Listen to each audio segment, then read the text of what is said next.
Morning.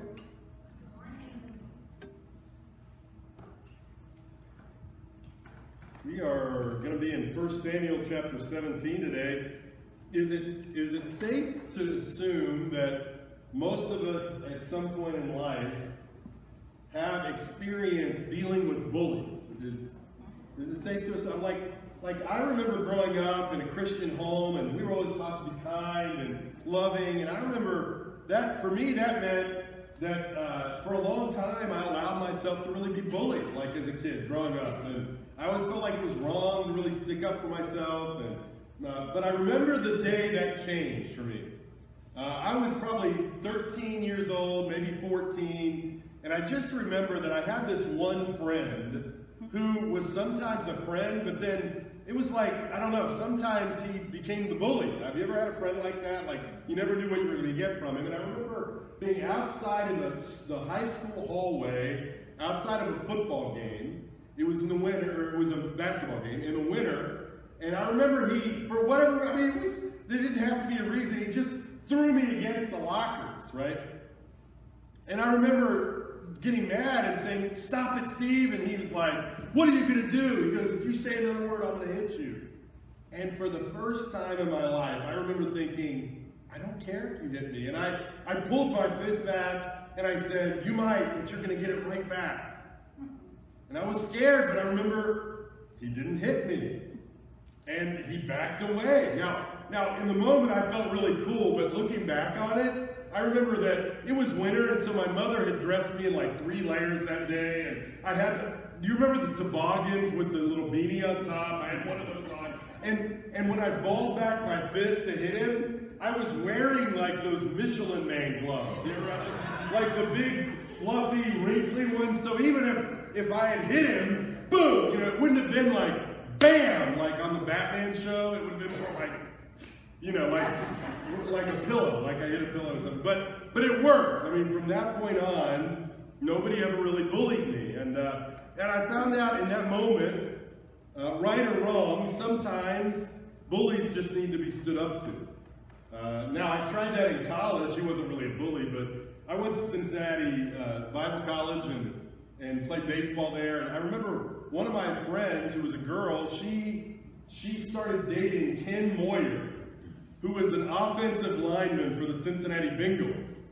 And so I remember he was on campus one day, and I was young and pretty good shape, and I was feeling my oats a little bit, and I challenged him to play one-on-one in basketball. And I was 6'1" and about 215, but Ken Moyer was 6'7", and about 300 pounds, and he threw me around like a rag doll. Like, it didn't matter how hard I tried, he threw me around. So sometimes it works, sometimes it doesn't. But today we come to what is probably my favorite story in all of Scripture, and that is David and Goliath. Like, isn't that a favorite story? It's just a great story. And I think part of the reason we like it is because we all can relate to the idea of dealing with giants in our life, or bullies. And so I think we see this story and we like it for that. I mean, we've all dealt with people who are bullies, maybe. I mean, maybe a literal bully. Maybe you've been bullied at school or at work, or maybe it's an abusive parent or spouse.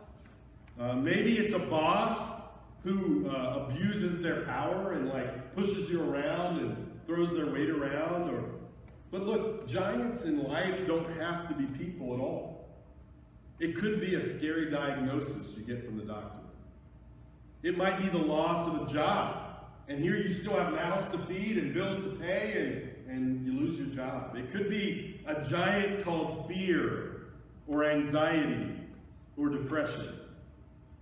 Giants in our lives are people or situations that feel bigger than us, insurmountable, stronger than we are, and we have no clear picture of how we can overcome them. That's what a giant is. Giants are things that are threatening to us and who try to pull our attention away from God.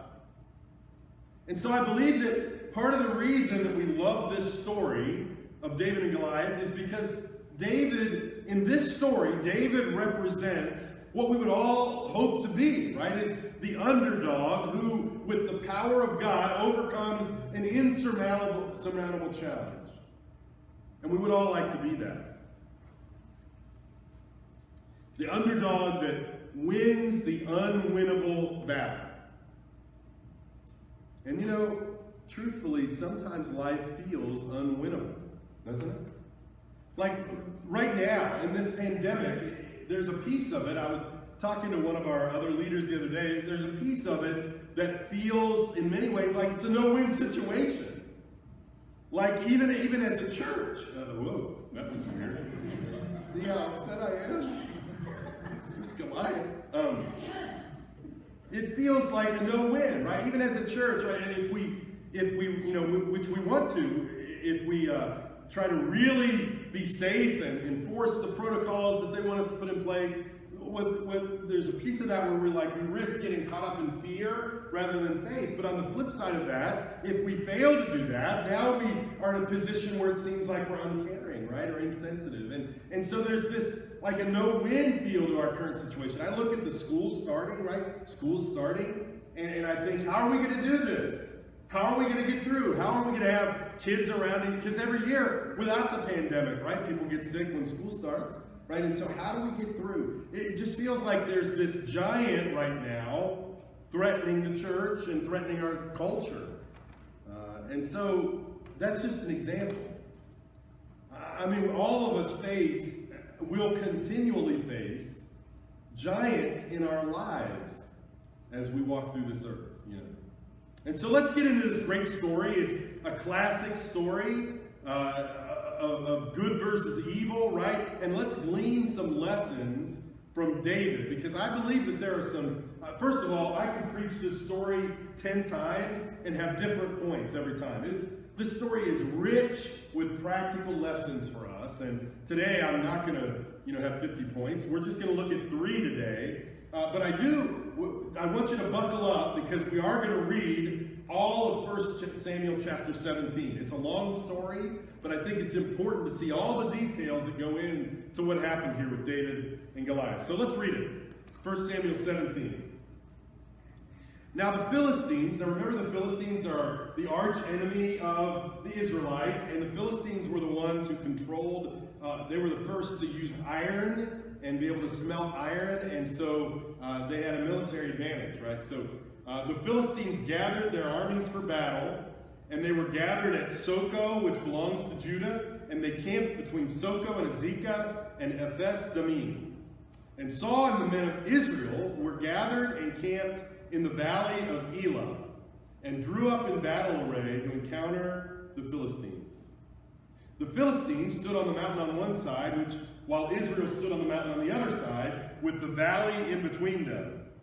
And then a champion came out from the armies of the Philistines, named Goliath from Gath, whose height, first of all, this was common, right? In ancient warfare, everybody knew that if two armies collided, there was this huge risk for a great loss of life on both sides. So a lot of times they would just say, hey, let's do mano a mano, right? One-on-one, and winner takes all. And so this idea of a champion was common, but the Philistines are cheating a little bit here, right?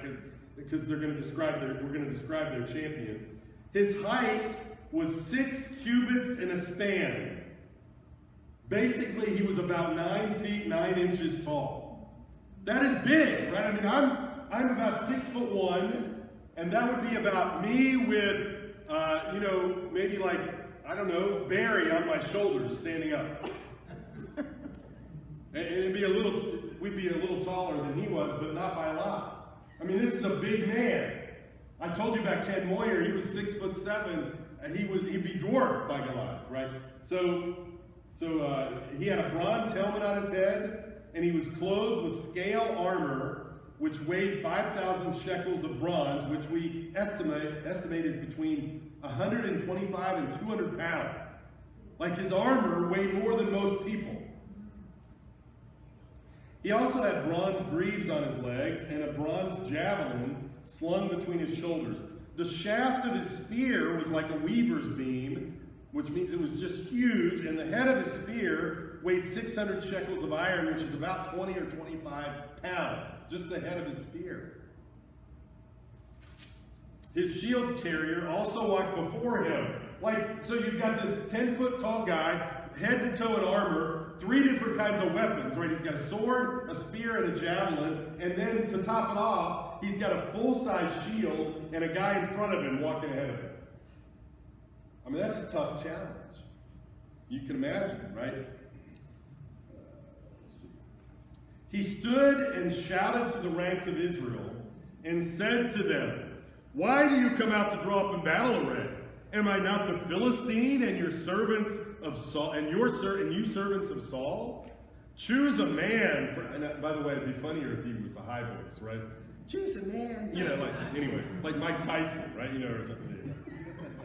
I just think that'd be funnier, but I think he had a deep voice, but who knows?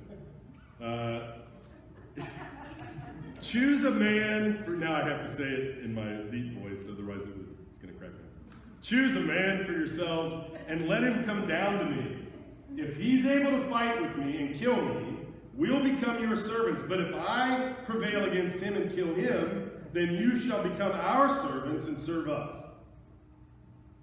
And then the Philistine said, "I defy the ranks of Israel this day. Give me a man that we may fight together."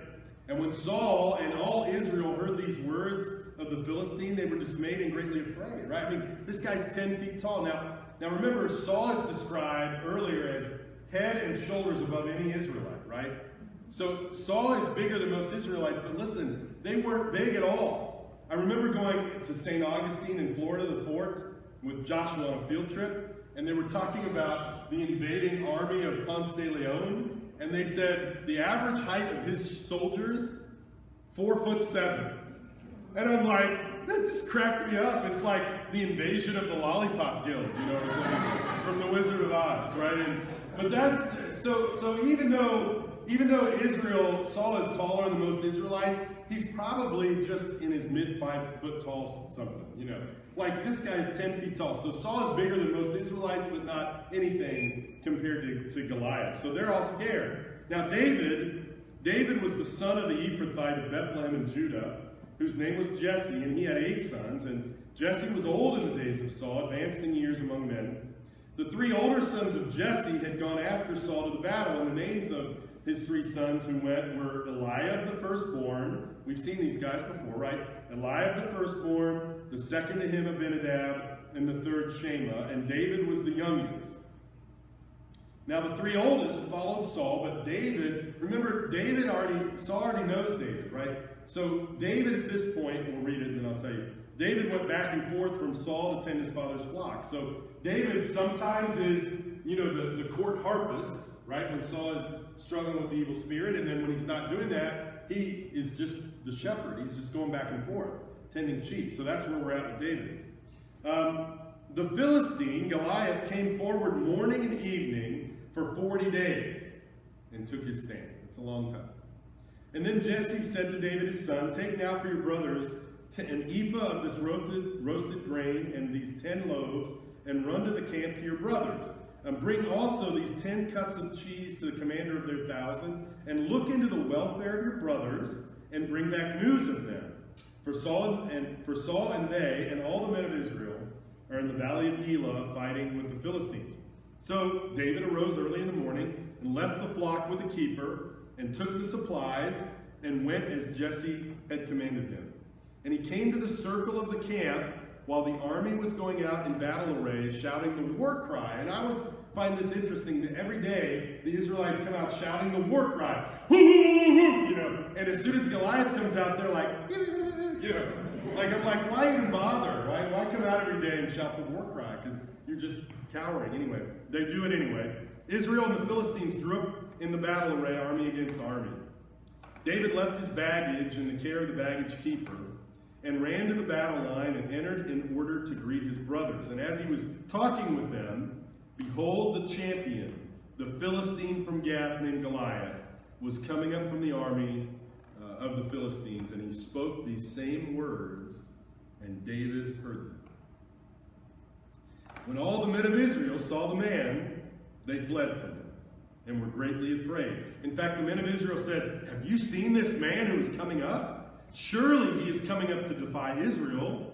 And it will be that the king will enrich the man who kills him with great riches, and will give him his daughter, and make his father's house free in Israel." In other words, free of taxes, like you won't have to pay taxes. And David spoke to the men who were standing by him, saying, "What will be done for the man who kills this Philistine and takes away the reproach from Israel? For who is this uncircumcised Philistine that he should taunt the armies of the living God?" The reason he calls him that is, what he's saying is who is this guy who is not in the covenant with God? He's uncircumcised. The circumcision was the sign of the covenant. So he's saying, who is this pagan, basically, to talk about God this way? The people answered him in accord with the word, saying, thus it will be done for the man who kills him. Now we get Eliab's true colors. Remember, he was rejected as king, and because God said, "I know his heart," he shows his heart a little. Eliab, his oldest brother, heard when he spoke to the men, and Eliab's anger burned against David. He's jealous, right? "Why have you come down? And with whom have you left those few sheep in the wilderness? I know your insolence and the wickedness of your heart. You've come down just in order to see the battle." But David said, "Whoa, what have I done now? Wasn't it just a question?" And then he turned away from him to another and said the same thing, and the people answered the same thing as before. When the words which David spoke were heard, they told them to Saul. Now remember, Saul knows David. He's his harpist, right? And we know later he becomes Saul's shield bearer. So Saul's familiar here with David. And he sent for David. David said to Saul, "Whoa, let no man's heart fail on account of him. Your servant, I'll go and fight with this Philistine." Saul said to David,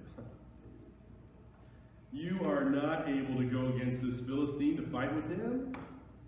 You are but a youth, while he has been a warrior since his youth." Now I've seen pictures of David, like it looks like an 8-year-old little boy fighting with David. He wasn't that, okay? Remember, David already has a reputation as a man of valor and as a warrior. So he's not a child. It's not like, Ryan going up against Goliath, right? David is young, but probably late teen or early 20. Like David is a young adult, is what we're looking at. But still, he's not a seasoned veteran, right? But anyway, I just want you to know he's not, a child. But Saul said to David, "You're not able to go." Okay, David said to Saul, "Whoa, I get it, but your servant was tending his father's sheep when a lion or bear came and took a lamb from the flock. I went out after him and attacked him and rescued it from his mouth. And when he rose up against me," that lion and bear, "I seized him by his beard and struck him and killed him. Your servant has killed both the lion and the bear, and this uncircumcised Philistine will be just like one of them, since he has taunted the armies of the living God." David said, "The Lord who delivered me from the paw of the lion and the paw of the bear, he will deliver me from the hand of this Philistine." Saul said to David, "Go, and may the Lord be with you." And then Saul clothed David with his garments. In other words, Saul put his own stuff on him, and put a bronze helmet on his head, and he clothed him with armor. He tried it. David girded his sword over the armor and tried to walk, for he had not tested them. But David said to Saul, I cannot go with these, for I have not tested them." And so David took them off. He took his stick, probably a shepherd's staff, right? Took his stick and chose for himself 5 smooth stones from the brook. Now these stones were probably not pebbles, right? The stones they use for slings could be as big as a baseball. So they're bigger. So it's not like, you took a pebble. But still, it's just a sling, right? And put them in the shepherd's bag, which he had, even his pouch. And his sling was in his hand, and he approached the Philistine. The Philistine came on and approached David with the shield bearer in front of him. I like that the writer puts that in. Like he's in full battle gear here. And when the Philistine looked and saw David, he disdained him. He hated him. Like he's insulted by this, right? For he was but a youth, David was, and ruddy with a handsome appearance. And so the Philistine said to David, "What, am I a dog? Am I a dog that you come to me with sticks? And the Philistine cursed David by his gods. The Philistine also said to David, come to me, come on, and I'll give your flesh to the birds of the sky and the beasts of the field. And I love David. Like, David is like, I'd be like, okay, and David isn't like that at all. I mean, David is really courageous here. He said to the Philistine, well, yeah, you come to me with a sword and a spear and a javelin, but guess what, buddy? I come to you in the name of the Lord of hosts, the God of the armies of Israel, whom you have taunted. This day the Lord will deliver you up into my hands, and I will strike you down and remove your head from you, and I will give the dead bodies of the army of the Philistines this day to the birds of the sky and the wild beasts of the earth, that all the earth may know there is a God in Israel, and that all this assembly may know that the Lord does not deliver by sword or by spear, for the battle is the Lord's, and he will give you into our hands. That's a good comeback. And it happened when the Philistine rose and came and drew near to meet David, that David ran quickly toward the battle line to meet the Philistine. And David put his hand into his bag and took from it a stone and slung it and struck the Philistine on his forehead, and the stone sank into his forehead so that he fell on his face to the ground. It's probably the only vulnerable spot on him. And thus David prevailed over the Philistine with a sling and a stone. And he struck the Philistine and killed him, but there was no sword in David's hand. David's like, oh great, he's down, but what now? So David ran over and stood over the Philistine, took his own sword, took Goliath's sword, and drew it out of its sheath and killed him and cut off his head. And when the Philistines saw that their champion was dead, they fled. They didn't give up. They didn't like, okay, we're your servants. No, they ran. The men of Israel and Judah arose and shouted and pursued the Philistines as far as the valley and to the gates of Ekron, and the slain Philistines lay along the way to Shaaraim, even to Gath and Ekron. The sons of Israel returned from chasing the Philistines and plundered their camps, and David took the Philistines' head and brought it to Jerusalem, but he put his weapons in his tent. Great story. Great story. I wish I, in the heat of battle, could say the stuff David said. He's really quick on his feet, really courageous, and there are multiple points we can take, but I just want to look at 3 today. Just 3 points that we can apply right now, this very day, as we deal with our own giants in life. Number 1, be ready for the giants to come. Be ready for the giants to come. Sometimes I think we go through life trying to bury our heads in the sand, or we try to hide and hope that the giants don't see us, or hope that the giants pick somebody else, right? That's the old joke, hey, if you run into a bear in the forest, do you have to outrun the bear? No, I just have to outrun you, right? I mean, we hope the bear notices somebody else, right? We hope the giants don't pay attention to us. They get someone else. And so we go through life just hoping we don't have to face a giant, hoping they won't see us. I remember as a teenager, we'd come to the end of our services, and my home minister at that time was named Gary Thomas. Gary, if you're listening. And I always avoided eye contact with Gary and kind of hid behind the person in front of me, because if he made eye contact with me, I knew he was going to call on me to pray out loud, right? And I was always nervous about that. And so I'd always try to hide and hope he wouldn't notice me, And sometimes we're like that in life. Like, we just hope that the tough things in life don't notice us, right? That we don't have to deal with the giants. And so we spend a lot of time and energy just hoping we will never have to face them. Saul was like that here, right? Saul at this point had built a reputation as being a warrior. He was a warrior king. But when Goliath came, where was he? He was hiding in his tent. Hiding in his tent. But listen, it is an illusion to believe we can truly avoid giants in this fallen world. We just can't avoid them. They're going to come. Look, Israel would have loved if Goliath hadn't confronted them. Loved if he wouldn't have challenged them, but he did. He did. And so we have to be careful because we have to understand we have to be ready because the giants are going to come. In fact, they come without warning sometimes. Look, when that day started, David was just with the sheep. It was just like any other day. He's out tending the sheep, taking care of the sheep. His dad brings him in and says, look, I'm going to send you some snacks, take them to your brothers and find out if they're okay. Hey, no big deal, it's just another day. He goes out to do that. He did not know that by the end of the day, he'd be standing in front of a 10-foot tall giant. And yet, even though he wasn't planning for that, when he is confronted with it, it doesn't seem like he's surprised at all. It's not that we should go around being paranoid, right? But giants can come at any time without warning. Like, it's the call from the doctor saying the tumor is malignant. It's our boss pulling us in and saying, hey, we're sorry, but we're going to have to let you go. It's finding out your roof needs repair and it's more money than you have to spend. Your spouse surprises you with divorce papers. Look, giants sometimes come without warning. They hit you without warning. And so it's not that we should go around life being paranoid and negative, not at all, but we also must be spiritually and emotionally ready to know that a giant can come at any time. David was ready. He didn't come expecting it, but he's not surprised by it. And so another thing we know about giants, or bullies and giants, is that they usually don't leave on their own. They usually don't leave on their own. Notice that Goliath came out twice a day for 40 days. So 80 times. See the math there, honey? 80 times he came out and issued his challenge. That's a lot of times.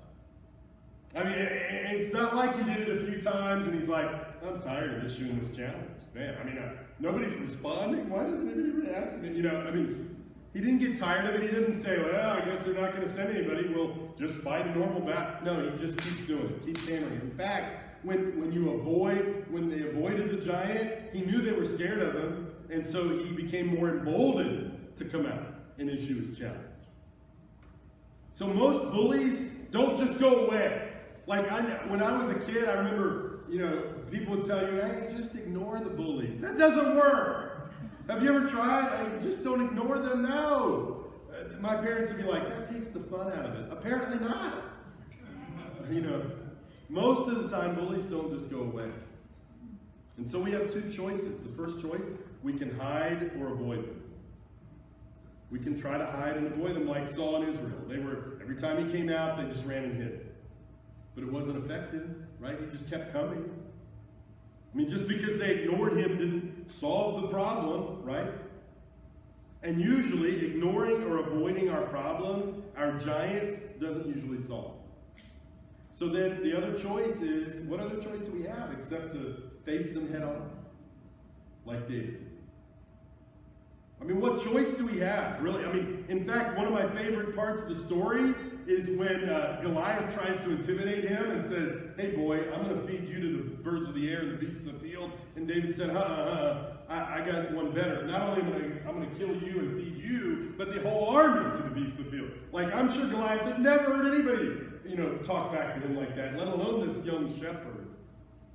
But David, in the face of a giant, he just said, look, I can't avoid this giant. I'm going to come at him right at full steam ahead. In fact, one of my favorite parts of the story is that when Goliath got up and started to move towards David, David didn't just stand his ground. Guess what he did? The Bible says he ran towards the battle. He ran at Goliath. Now, honestly, I think Goliath was like, whoa, this has never happened. Like, here's this kid running at, like, nobody does this. But there's a lesson there. If the giants in your life aren't going away, your best chance is to run right at them. So, how does that look? Well, it means when that tough diagnosis comes, just hit it head on, do the treatment, the therapy. It means when you have a marriage problem, press into it instead of avoiding it. If you're laid off, embrace the chance for new opportunities. Look, if you can't avoid the giant, run right at the giant. Now, I'm not trying to be Pollyanna here. I get it, that just because you run at a giant, it doesn't mean it always works out the way you want. But there's a better chance of conquering the giant that way than to try to avoid and hide. And so we ask this question: how did David have the courage to face Goliath like that? How did he find it in himself? And so we're just going to give you two lessons from David that I hope will bolster your courage in the giants you face. Number one, view your giants from a godly perspective. View your giants from a godly perspective. Look, I'm going to get off psychological on you. Psychology will tell you that the way you view your problems is more important than the problems themselves. That your interpretation of the situation is even more important than the situation. Because it's your interpretation of your problems and your giants that is what leads to anxiety and depression and fear rather than the problem itself. And so let me ask you this morning, how do you view your giants? How do you view your giants? Do you view them from a human perspective only? I mean, that's what Saul and Israel was doing, right? Like, look, let's not candy coat it. Goliath was almost 10 feet tall and had armor head to toe. He was a real giant. It's not like they were, catastrophizing. I mean, he was a real giant. And so Saul and Israel looked at him and they're like, okay, 9 foot 9 inches tall, 200 pounds of armor, 20-pound spearhead, huge sword, javelin on his back, full-size shield in front of him. And they said, he's so big we can never kill him. And you get it from a human perspective. Or do you view your giants from a godly perspective, like David? Because remember, David had spent years in the fields with the sheep and God. And so his relationship with God, he had built that kind of relationship where he looked at Goliath and he said, you know what, he's so big I can't miss. Really what he did, and I love this, because I think this is the key question for you and I as we face giants in life. Really, David looked at Goliath and he said, you know what, who is Goliath compared to Jehovah God? Who is Goliath compared to God? That's the question. That's the key question to gain perspective. When the giants of life challenge us, we have to view them and say, look, yeah, that's a big problem. That's a real giant. But what is that giant in the face, in light of the creator of the universe? Like, who is that? Who is that bully compared to God? Nobody. What is that problem compared to Almighty God? Nothing. It's not comparing the giants to us, and yeah, that feels too much. Feels like too much. It's about saying that giant is big, but he's no bigger than God is. And we must, look, if you're going to defeat the giants of your life, you must make the choice, and it is a choice, to view every giant from a godly perspective, not just a human. And here's how I think it looks. Look, go to the next slide if you would, Jay. So if you have a big Goliath, it means you have a small God. Or if you have a big God, it equals a small Goliath. That's about perspective. It's about perspective. Facing a giant is an opportunity for your faith in God to grow. It gives God the opportunity to show you how big and powerful and faithful he really is in your life. F.B. Myers said this, and I love this. He said, I don't know if we have this up there, but F.B. Myers said, it's quite true that David is but a youth and Goliath a giant and a veteran. But is that all there is to be said? If it be, then the lad cannot fight the Philistine bully. But if Saul has made the small omission of leaving out God, that makes a difference. The same mistake is constantly made still, and so the victories of faith are a constant surprise to the world and to a worldly church. Who is that giant compared to our God? Nobody. God is still in charge. God wasn't surprised by Goliath. He knew Goliath was going to come out. God is not surprised by the diagnosis you got from the doctor. He's not surprised when you're faced with divorce. He's not surprised when you lose your job. He's not surprised with any of those giants, and none of them are bigger than he is. Ephesians 3 says, and now to him who is able to do far more abundantly beyond all that we ask or think, according to the power that works within us, to him be the glory in the church and in Christ Jesus to all generations. Romans 8:28 says, we know that God causes all things to work together for good to those who love God, to those who are called according to his purpose. As you ponder the giants in your life right now, are you reminding yourself of how small they really are compared to an almighty God? That's the key. He is in charge. He will help you face them. He will use the giants in your life, if you let him, to help you grow stronger and walk closer to him. David's godly perspective led him to say in verses 45 to 47 what he said about, hey, no. You're not going to feed my body to the birds and the beasts. I'm going to feed yours. And then he says, and I love this, that all the earth may know there is a God in Israel. And that all this assembly may know the Lord does not deliver by sword or spear. The battle is the Lord's, and he will give you into our hands. You can say that to your giants. Hey, yeah, you come to me, and you're pretty big, and you're pretty tough compared to me, but not compared to my God. He is bigger than you. He is more powerful than you. And you're not going to do that to me. I'm going to do that to you because of him. Because the battle is the Lord's. So the last thing that we want to do, though, is focus on God, not Goliath. After you have a godly perspective about the situation, you must make sure to keep your focus on God. Not on Goliath, not on yourself, not on the situation, not on other people. But when you're facing your giants, you must keep your focus on God. David was focused on God's glory, not his own. David didn't want to do this to advance his career. Now certainly Saul offered a lot of things to the man who killed Goliath.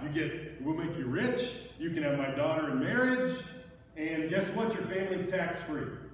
And David asked about those things, but that wasn't his primary focus. That reminds me, the rewards reminds me of this old dad joke, okay, I gotta tell you. So, about the Texas rancher who was really rich. Have you heard this, Barry? Okay, he's really rich. In fact, he was so rich that everybody wanted to marry his daughter. And so people were lining up, wanting to marry his daughter. He said, I'm gonna solve this. So he invited all the young unmarried men to his house. And when they got there, he lined them up and he showed them that he had put 30 alligators in his pool. And he said, okay, guys, whoever can swim from one end of this pool filled with alligators to the other, you get to marry my daughter. Well, it was all quiet.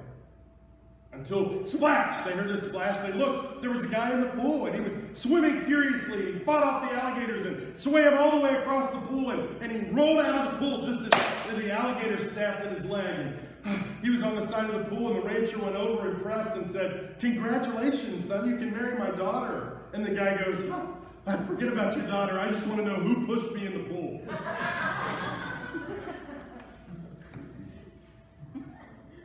So there were a lot of incentives to kill Goliath, but that wasn't David's primary concern. In verse 26, we see his real motivation. David says, who is this uncircumcised Philistine? Who is this pagan to taunt the armies of the living God? When he's talking to Saul later about killing him, he says, hey, what I did to the lion bear, that's what's going to happen to this uncircumcised Philistine, since he has taunted the armies of the living God. He didn't face the giant to advance his career. He was concerned about God's reputation. And let me ask you this.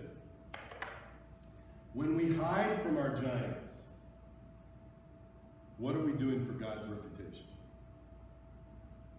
For 40 days, Goliath taunted God and Israel, and Saul and Israel hid in their tents. What did that do for God's reputation? Not very much, right? When we hide from our giants, we're telling the world that our God is not big enough to handle. And that's dangerous. So the second thing David did, I think this is really important for us to apply, and is David remembered. He remembered. It's a key point for us to find courage to face our giants. David's courage was based on the confidence he had in God because of his past battles with God, right? Like Saul said, there's no way you can fight this guy. Look at him, David, and you're way too young. David said, no, wait, I get it, but no. I've already, in the power of God, I've already killed a lion and a bear. I've already done it. God's already been with me. I've already seen God work. And the same God who helped me with that, he's going to help me with this guy. And it's a really important point when you are faced with the current giant, whatever your giant is right now, that you remember how God has helped you with all those other giants, all those other battles that you faced in your life. Christian, you have been challenged before, and God has helped you through. That's why you're where you are right now. Remember that, because the same God that helped him kill the lion and the bear helped him kill Goliath. The same God that helped you go through other hardships, other giants, other problems, he's the same God who helped you right now. David remembered that. In fact, hey, here's a kind of a cool little tidbit. After he killed Goliath and cut off his head, what did he do? He took Goliath's weapons and armor and kept it. I think he did that because it would remind him that God was with him in that battle. David trusted God more than methods. He trusted God more than methods. Now look, Saul, God loved him, tried to give David his armor. He seems genuinely concerned. Here, David, take my armor. And David tried him on, but David's like, look, I can't do it. I've never fought in this. I can't do it. I can't move, whatever. And so he takes him off. And so he says, look, I'm just going to stick to what I know. I've got my staff, my sling, and I'll get some stones. And I'm just going to deal with that. And his point is, yeah, that was a method, right? A sling was a method. But it's because he wasn't relying on the method. David knew that his victory was up to God, not his sling. Not technique. James Hudson Taylor, I love this little quote. He said, all God's giants have been weak men who did great things for God because they reckoned on his being with them. David knew it wasn't about his sling, that Saul's armor wasn't going to do him any good against Goliath, that it would be up to God to give him victory. And that's the same with us. Listen, so when you face your giant's challenge, lean into God more than your intelligence, number one. Lean into God more than your intelligence. Lean into God more than your creativity. Lean into God more than your ingenuity. It doesn't mean that you won't use those things. You may use your intelligence to solve the problem. God may work through your creativity to help you get through it. He may use your ingenuity, but that isn't primary. The primary point is that you're relying on God to help you fight the battle. The technique, the method, it's secondary. Let me close by just giving you the results of giant killing. What happens when we kill our giants? Number one, we are encouraged. David was pumped, right? His fight with Goliath reinforced his trust in God. He literally put his life on the line, and God came through for him. That's exhilarating. And so he was encouraged. And that battle with Goliath prepared David for all the battles that lay ahead of him. And so, flip side, if you hide in your tent, guys, you'll never see God deliver you from the giant. You'll miss out on what God can do. So number one, we are encouraged when we kill our giants. Secondly, though, others are encouraged. David sank that stone into his forehead, cut off his head, and guess what happened? All the Israelites, all those 4'7" guys, they jumped out and chased down the Philistines. Right? They were pumped. David's courage encouraged them to come out of hiding. And so when we face our giants with faith and courage because of our faith, it encourages other people to do the same. Other Christians who may be scared and feeling weak and not sure about their giants, when we face and confront our giants, they can get courage from that. F.B. Meyer wrote, "He who trusts God should be as a pillar of fire, burning bright in the darkness of terror, and making a rallying point for weaker hearts. When panic has seized others, the Christian soul has the more reason for courage." What giants are you facing today? What giants are you facing today? Let me just leave you with this. Be ready to face them. They're coming. If you're not facing one, I'm just telling you, at some point you will. The giants, they'll find you. Secondly, when they come, view them from a godly perspective. If you're a Christian here today, you don't ever face giants alone. And whatever giant is in front of you, your God is bigger than he is. Third, focus on God more than Goliath. If you're focused on the giant, he'll look a lot bigger. But if you focus on God, Goliath looks small. Let's pray together this morning. God, I just thank you for the story, the encouragement we get from it.